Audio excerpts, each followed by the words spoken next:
നമ്മൾ കഴിഞ്ഞ ദിവസം ബുക്കിൻ്റെ ചട്ട വെച്ചുണ്ടാക്കിയ നൈറ്റ് ലാമ്പ് ഓർമ്മയില്ലേ? അതിൻ്റെ ബാക്കി വന്ന പീസ് വെച്ച് ഉണ്ടാക്കാൻ പറ്റുന്ന ഒരു ബുക്ക് മാർക്കാണ് ഇന്നത്തെ video. Hello everyone, welcome back to Dreamy Doo. അപ്പോൾ അതാ ഇതുപോലെ ഒരു പീസ് എടുത്ത് ഇതുപോലെ കവർ ചെയ്തെടുക്കുന്നുണ്ട്. എന്തെങ്കിലും സാധനങ്ങളൊക്കെ വാങ്ങുമ്പോൾ കിട്ടുന്ന ബ്രൗൺ പേപ്പർ വെച്ചിട്ടാണ് കവർ ചെയ്തെടുത്തിട്ടുള്ളത്. അതിൻ്റെ മുകളിലായിട്ട് ഒട്ടിച്ചിട്ടുള്ളത് കാപ്പിപ്പൊടിയിൽ മുക്കി ഡ്രൈ ചെയ്തെടുത്ത പേപ്പർ പീസാണ്. അവിടെ ഇവിടെ ആയിട്ട് കുറച്ച് സ്റ്റിക്കേഴ്സ് കൂടെ ഒട്ടിച്ചു കൊടുക്കുന്നുണ്ട്. ബുക്ക് മാർക്കാണല്ലോ, അപ്പോൾ കാണുമ്പോൾ ബുക്ക് വായിക്കാൻ മോട്ടിവേഷന് വേണ്ടിയിട്ട് കുറച്ച് കോട്സും കൂടി എഴുതി കൊടുക്കുന്നുണ്ട്.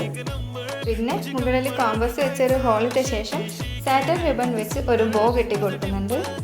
അവസാനമായിട്ട് ഇത് മൊത്തത്തിൽ സെലോ ടാപ്പ് വെച്ച് കവർ ചെയ്തെടുക്കുന്നുണ്ട്. അപ്പോൾ അതാ ഇതുപോലെ ബുക്ക് വായിച്ച ശേഷം നമ്മൾ ഉണ്ടാക്കിയ ബുക്ക് മാർക്ക് അതിൻ്റെ അകത്ത് വെച്ച് കൊടുത്തു കഴിഞ്ഞാൽ ഏത് പേജിലാണ് വായിച്ച് നിർത്തിയെന്നുള്ളത് പെട്ടെന്ന് കണ്ടുപിടിക്കാം.